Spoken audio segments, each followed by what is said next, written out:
Halo, saya Dr. Madisa Nitka Indah. Hari ini kita akan membahas tentang ciri-ciri kemandulan pada pria dan wanita.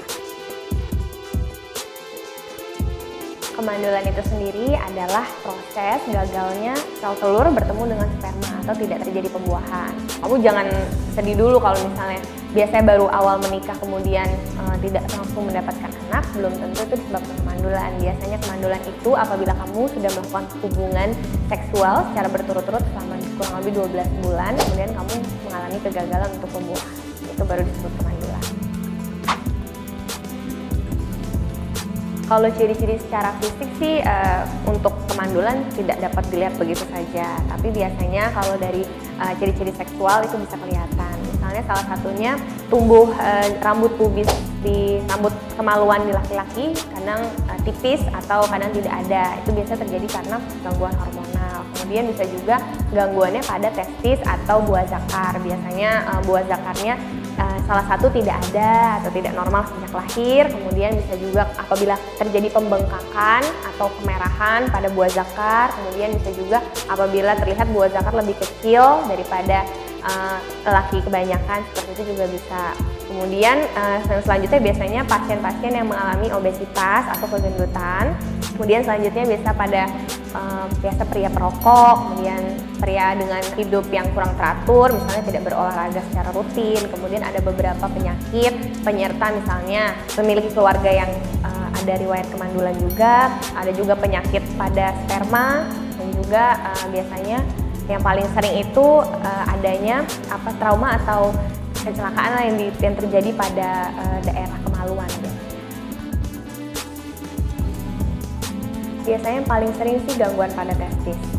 Tadi yang saya bilangnya bisa terjadi karena ada infeksi testis misalnya, kemudian terpelintirnya testis, itu juga bisa menyebabkan kemandulan karena testis itu adalah tempat membentuknya sperma. Jadi apabila proses pembentukannya saja sudah tidak baik, biasanya tidak akan dapat mengeluarkan apa yang kita sebut dengan ejakulasi secara tepat dan tidak dapat menyebabkan sperma itu menjadi kualitasnya baik.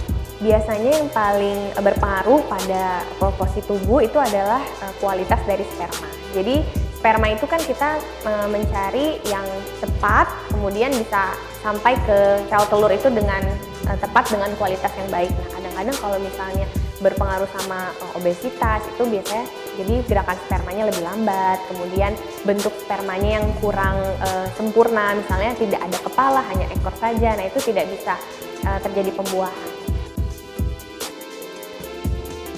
Kalau wanita biasanya kalau ciri-ciri kemandulannya biasanya pertama kadang wanita ini yang biasa memiliki siklus menstruasi yang kurang teratur. Jadi biasanya dalam 3 bulan atau dalam 1 tahun kadang menstruasinya agak terlalu lama, biasanya kan 5-7 hari, tapi ini bisa sampai 10 hari, 15 hari. Kemudian siklus menstruasi yang 1 kali menstruasi itu perdarahannya banyak, jadi bisa sampai beberapa kali ganti pembalut.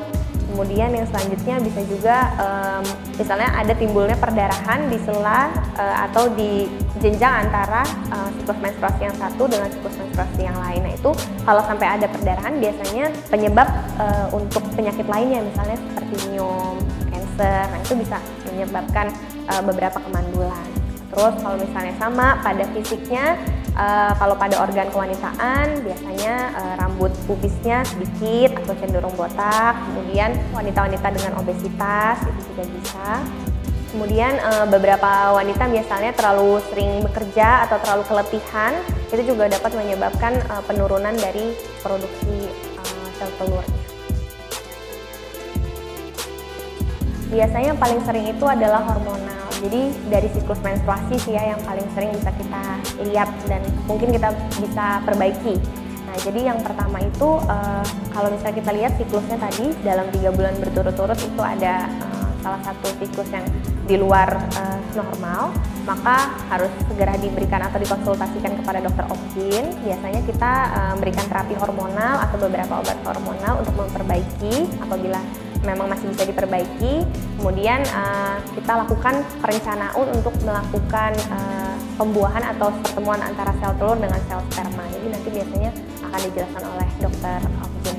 salah satu penyebab kemandulan itu bisa juga disebabkan oleh penyakit di rahim, salah satunya adalah endometriosis. Endometriosis ini adalah seperti rahim yang berada di luar rahim. Jadi bisa aja pembuahan itu terjadi di mana saja, salah satunya karena endometriosis ini.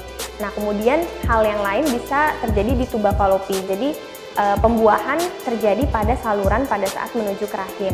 Nah, itu sebenarnya terjadi pembuahan, tapi kadang bisa menyebabkan namanya KET, kehamilan ektopik atau kehamilan luar rahim. Nah, hal tersebut bisa menyebabkan kegagalan dari pembentukan janin.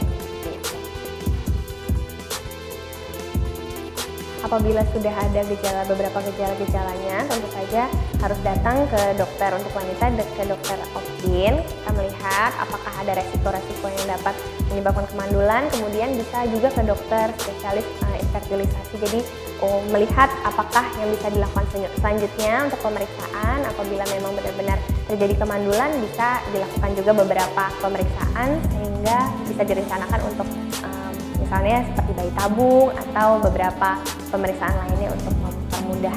Jadi seperti yang kita tahu dulu ya, jadi kalau kemandulan itu bukan berarti kita tidak bisa hamil, apalagi pada wanita ya. Tentu saja biasa kadang-kadang suka sedih. Itu biasanya kemandulan bisa terjadi karena tidak bertemunya sperma dengan sel telur. Jadi misalnya sel telurnya sudah siap, tetapi sperma yang dikeluarkan oleh laki-laki tidak sampai pada sel telur. Nah, itu juga bisa menyebabkan kemandulan. Jadi bukan berarti laki-laki itu tidak bisa mengeluarkan sperma. Nah, kemudian sama juga saat spermanya sudah datang, ternyata masa ovulasinya atau masa pengeluaran sel telur dari wanita ternyata belum saatnya. Nah, itu juga bisa. Jadi kita harus berkonsultasi sih lebih jauh dengan dokter. Apabila memang dalam 1 tahun setelah dicoba berbulan-bulan tidak bisa, Nah, tadi ciri-ciri kemandulan pada pria dan wanita. Kalau kamu suka video ini, silahkan di-like, share, comment, dan subscribe.